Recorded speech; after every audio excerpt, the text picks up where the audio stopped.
ఆవకాయ మన అందరిది, గోంగూర పచ్చడి మనదేలే. ఆవకాయ మన అందరిది, గోంగూర పచ్చడి మనదేలే. ఎందుకు పిజ్జాలెందుకు బర్గర్లెందుకు పాస్తాలింకెందుకులే.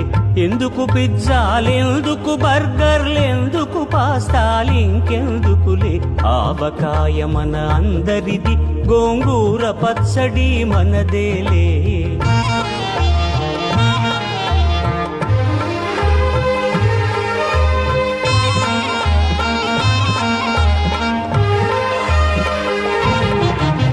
ఇడ్డెన్లలోకి కొబ్బరి చట్నీ, పెసరట్టులోకి అల్లమురా.